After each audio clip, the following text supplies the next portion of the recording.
Welcome to my podcast on real relationships. My name is Sophie Passon and I am a relationship expert, international speaker and best-selling author of the book Your Other Half. I've decided to start this podcast because in my opinion, relationships are currently not being portrayed as what they really are. Whether you're watching the news or social media, TV in general, the perception given to people is wrong. And my aim is to talk about what happens in the real world, talk about real stories and listen to what real people think, do and go through, as opposed to creating expectations of something that doesn't actually exist. I may not agree with everything that is said by my guest, but it is their chance to express their opinions and their stories. And here today we have Joanne Lockwood. Hi, Joanne. Hi, Sophie. How are you? I'm good, thank you. You? Yeah, very good. It's a bit of a damp morning, but yeah, it's really nice out here. Yeah, true. So what we're going to talk about is quite a very serious subject, which is about self-acceptance and changing gender. So can you tell us a little bit more about yourself, please? Well, as you said, my name is Joanne. I founded a business this time last year to promote trans awareness and trans inclusion to businesses. But I first realised from an early age, I would say 6 or 7, that there's something not quite the same as everybody else. But I was born in the 60s, and by the time I sort of got to this age, it was early 70s, homosexuality was only just decriminalised, and being gay, being trans was something that was just not in the sort of common language.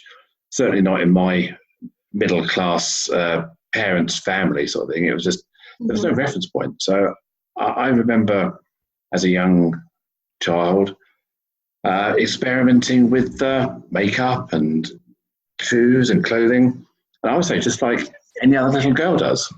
I kind of knew it was wrong. It was different. It wasn't the sort of the norm. So I kept it really hidden. If I'd have been discovered, it wouldn't have been cute. It would have been a problem. So I kind of grew up with this as being a shame, something I was ashamed of or secretive all of my life. And it becomes sort of kind of part of who you are. You keep this thing a secret. And as I was growing up in my teenage years, I explored that side of myself a lot. I suppose it's only when I kind of reached puberty, testosterone kicked in, the male drive kicked in, it sort of like submerged a lot of that, but it was still there, just under the covers somewhere. And did you ever speak to anybody about it, or did you literally just not tell a soul? Well, it was the 70s.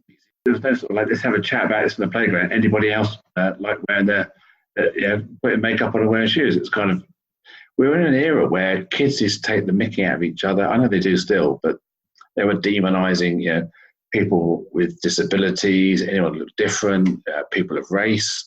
It was a very different era in terms of what was acceptable, and kids were very brutal in those days. And I'm not saying they're not brutal now, but they were differently brutal, I think, fueled by television and comedy and media. So gay people were portrayed as sort of John Inman camp, weird people, and trans people were portrayed as drag, the Rocky Horror.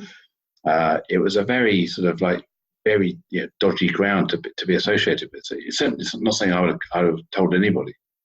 Okay, fair enough. But so you said at puberty things changed slightly, or? Well, I think you just develop different life priorities. It's testosterone is a very powerful hormone. It does drive men certainly to want to procreate, to protect, and to sort of acquire and grow in their, to sort of build up their life. And I guess that just swept me along as I matured a bit. But there was always, as I say, there's always something. It's almost like the testosterone layer was sort of still there. It's like the clouds just covering up, the sun beneath. Yeah. So it was always there. And I think when I got married at the early 20s, I met my wife, and we had, we're still happy. We're still married. A good life, had 2 children, but all the way through since the beginning, there was always something inside me. It was always there, and again, because it's not what men do, it was always something you couldn't talk about. It just stayed hidden. There's no one to talk to. And it's probably only when I probably reached my late 30s, early 40s, Facebook, internet, you suddenly realise that you're not the only one. You realise that there are other people out there who are just as intelligent, just as self-assured, with families, been through the same life type issues, and they still say the same sort of things. And you think, well, maybe I'm not making this up in my head. This is not just me. This is kind of something that other people feel.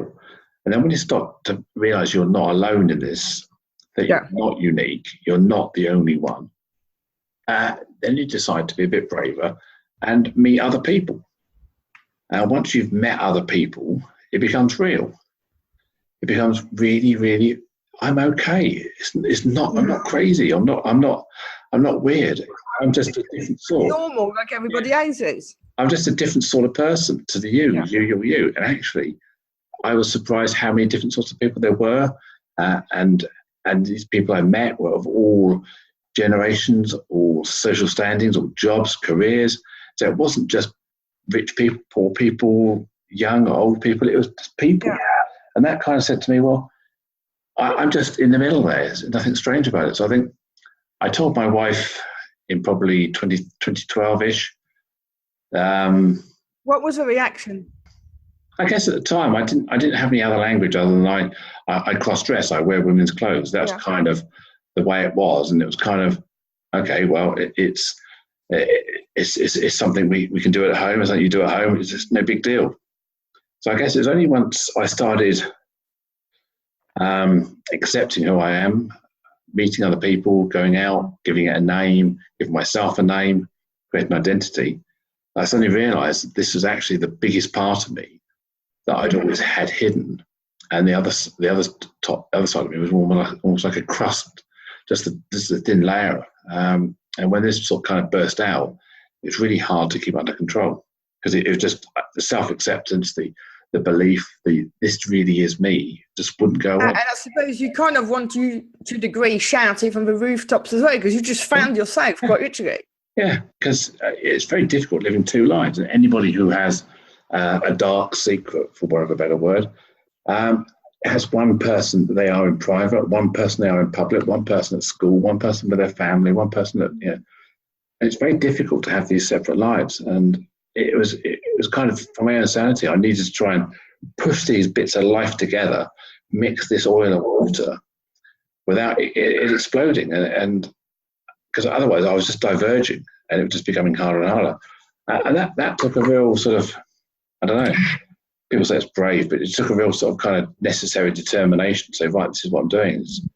And it's kind of selfish, because I haven't done it for anybody else. I haven't sort of said, well, this is going to be great for the family. This is going to be great for my friends.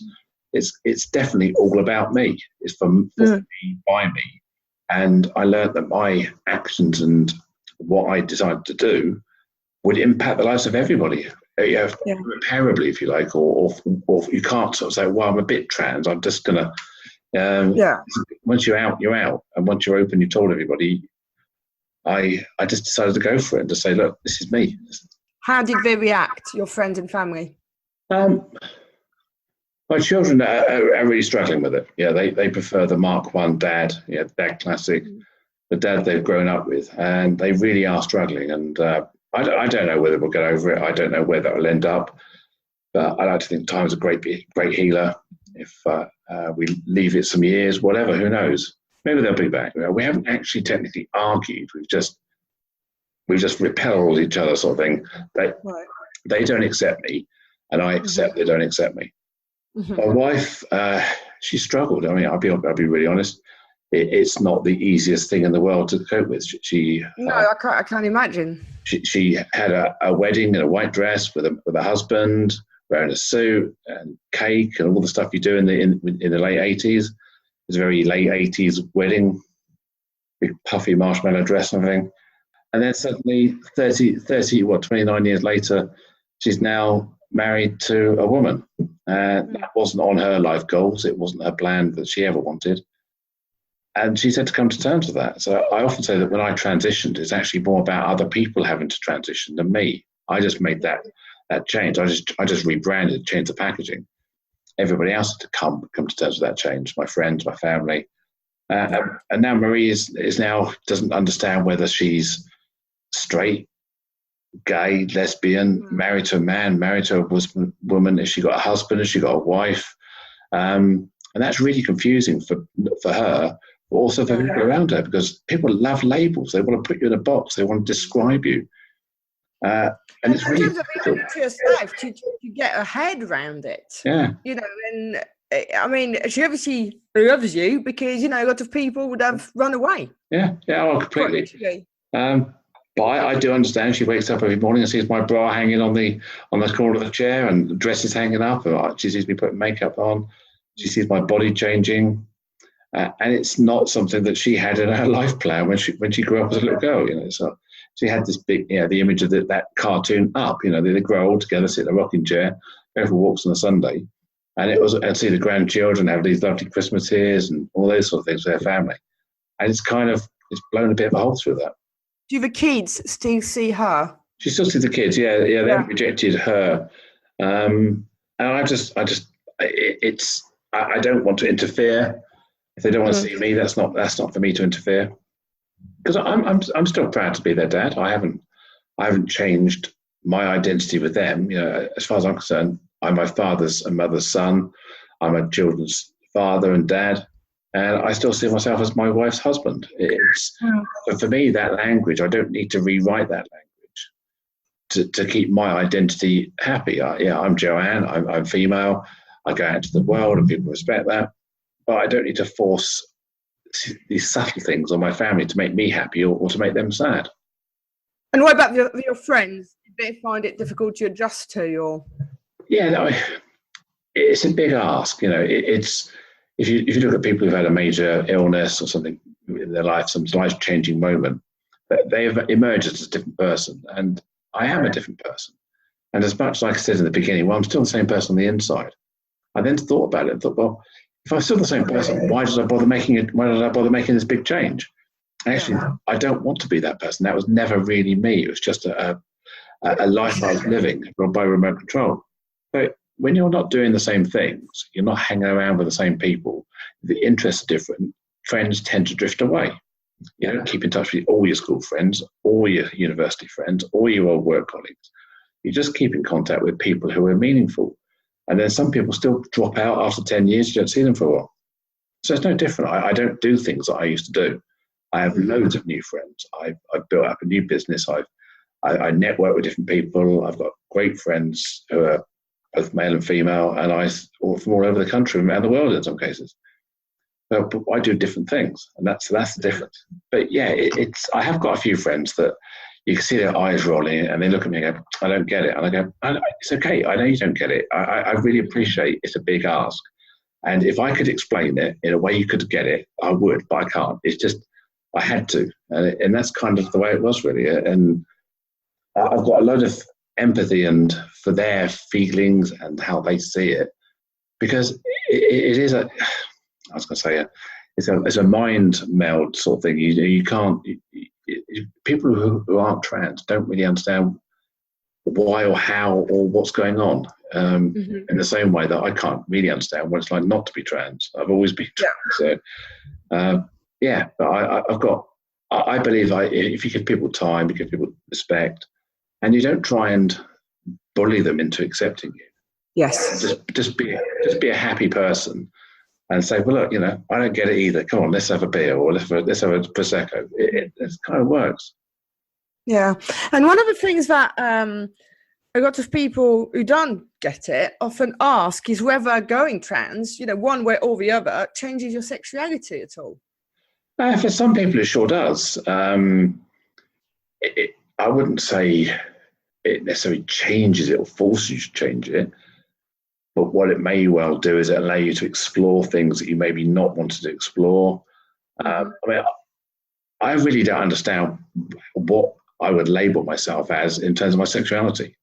I was a straight man married to a woman. I'm now a woman married to a woman. But my sex as such, the chromosomes, the biological part of me hasn't changed. Yeah. So from a sex to sex point of view, it's still a straight relationship. Yeah. From a gender to gender point of view, it's it's a same sex relationship. So I don't want to be the one to create a label or say, well, this has to be me, this has to be the situation. I would just rather say I'm still married to the woman that I fell in love with, and My wife is still married to the person she still fell in love with. We're together. We're happy. We're making our life together. Actually, what you want to label as it's up to you. You can say whatever you like, but we actually don't care. And that's kind of where we are with it. No, that's fair enough. That's fair enough. And in terms of self-acceptance, what would you say was the most difficult thing for you? Self-acceptance. I think, like many people, you go through phases of maybe imposter syndrome. You go through phases where you've got anxiety or doubt in your own beliefs, whether that's at work, whether that's in your capability, or whatever. But I went through a phase where, was I trans enough? Was I really, really trans enough? Did I have to do this for me beyond everything else?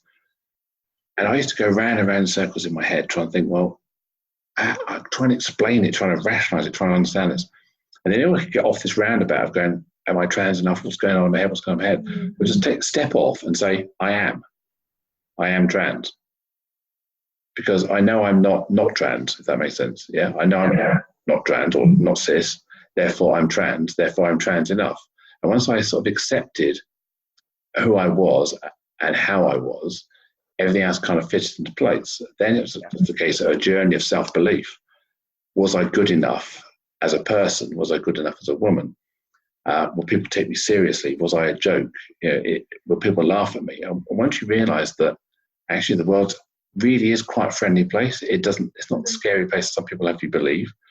I don't get laughed at and pointed at every 5 seconds in the street. No one's throwing things at me or daubing anything on my car.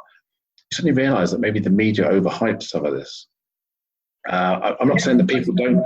There are many people that do live in bad environments where that does happen. But what I would say is that there are thousands and thousands and thousands of people out there who are trans or LGBT. Most of us have a great life. It's not every woman is raped. Not every woman gets beaten up after dark. Not every airplane crashes. But you only hear about the bad stuff. I think sometimes we need to focus on the good stuff that's happening. Otherwise, all it does is portray trans people as victims. I agree. We're no more victim than any other person. We're victims because we're trans, but not any more than anybody else sometimes. Yeah.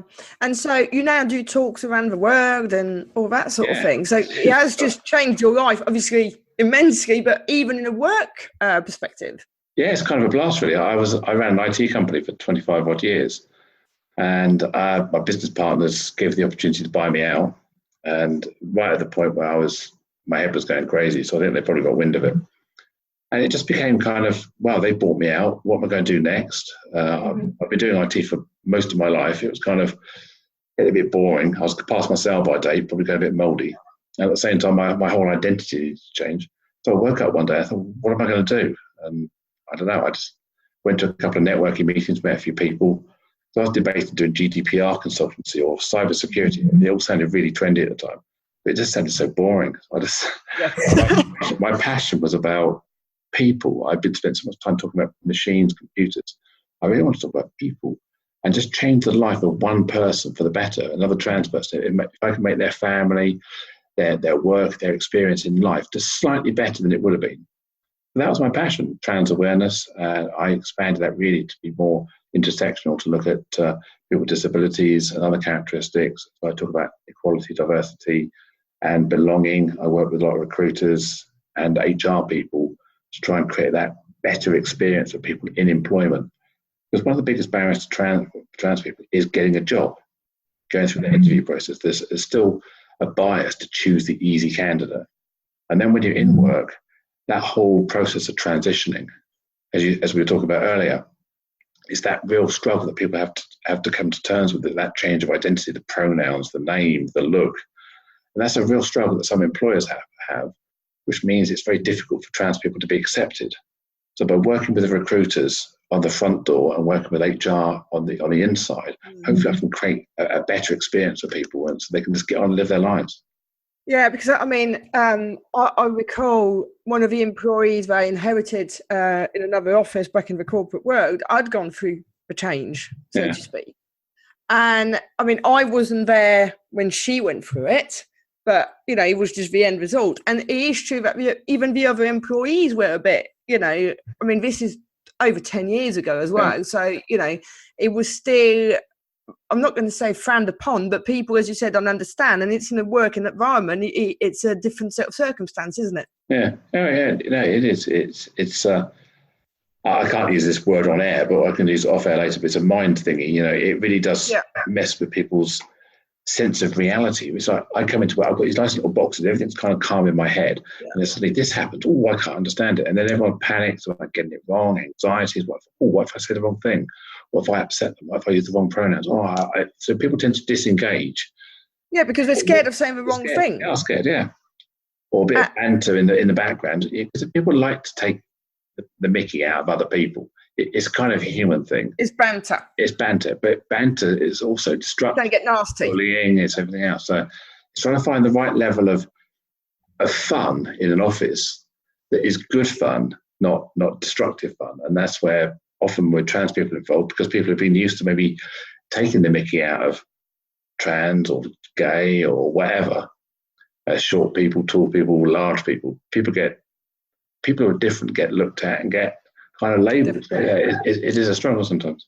And I remember, and you must, hear it all the time, but the one thing that had been a major issue for all in the office at the time was what toilet should be used. I know, it's crazy, isn't it? It's crazy. Yeah. I mean, I was looking at a sign today, and if you go into a motorway service station, they often have this little cone thing. It says male toilet, male attendant, cleaning the toilet. In attendance, yeah. All the time, there are men in women's toilets cleaning toilets. There are men sorting out stuff, repairing doors. There are men fixing things. Okay, I've been a bit gender stereotype there. Obviously, other people fix things. I know what you mean. But there are men going into women's toilets all the time.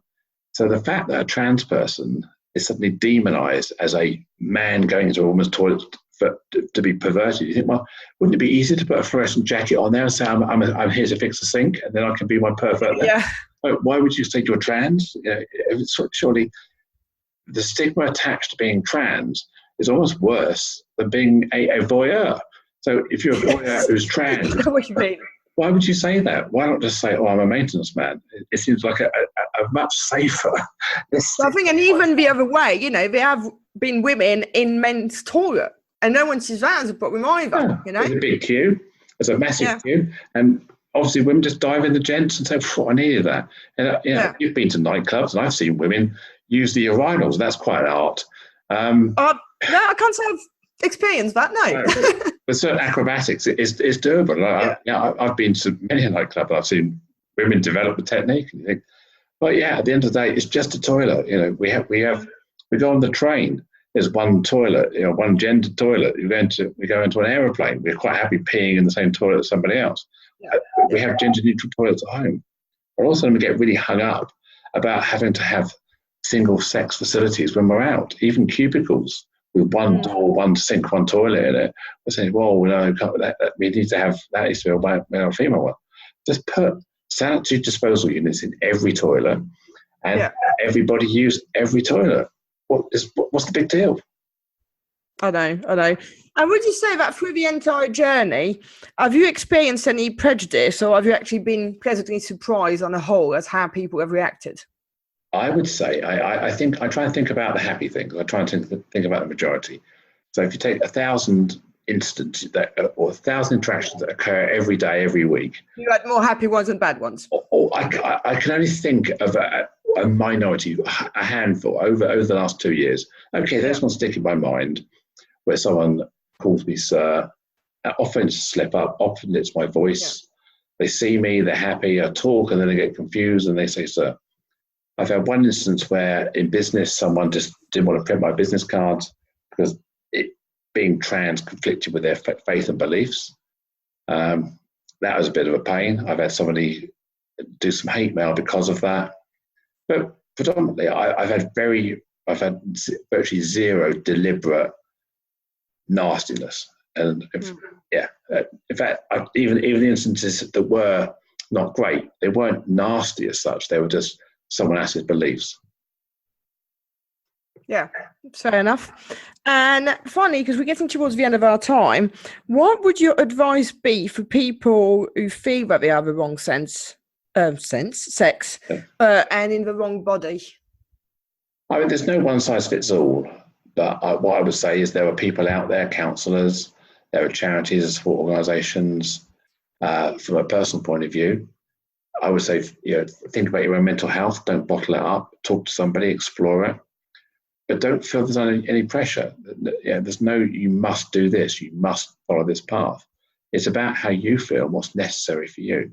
But do talk to somebody about it. Meet other people who have a personal lived experience that can maybe share some expertise. Don't get hooked up on Twitter and Facebook groups where there's lots of talk, where they sort of like they whip you into a frenzy about what you must do and what you mustn't do. And I think sometimes some of these groups are also quite, I'm not going to say dangerous, but this support is more towards the negative, and they don't actually focus on the positives at all. Certainly social media, like it can be like that, yeah. But there are organisations, I mean, locally on the South Coast, there's Chrysalis, based in Southampton. They cover Portsmouth, Basingstoke, Southampton, and this area. There's other LGBT organisations such as Chroma in this area. So there are plenty out there. And if you've got a child who is trans, or essentially they're trans, there's organisations such as Mermaids, national organisations out there, and also local support and counselling. And these can all be accessed. A quick Google or Citizens Advice, or somebody would know where to find these. The doctors, the NHS would be able to signpost. But I say the critical thing is, don't bottle it and hide it and worry about it. Find somebody you can trust to talk to. Mm-hmm. If your employer isn't receptive, then find somebody in your organisation that you can maybe confide in, whether you've got a mental health first aider, whether you've got somebody in the HR department that you can take to one side and say, look, I'm really scared about being open. I need a mentor, I need someone to confide in. And that's what HR departments should be able to provide. They should be offering pastoral care or mentoring services for people with mental health issues, or trans, or whatever else, where people need some time off or need some to cope. Mm-hmm. Yeah, thank you so much. It's been really interesting talking to you. Yeah. And yeah, thank you. So that's it for today. If you've enjoyed the show, then please subscribe, leave us a review, and more importantly, come back for the next episode. Thank you.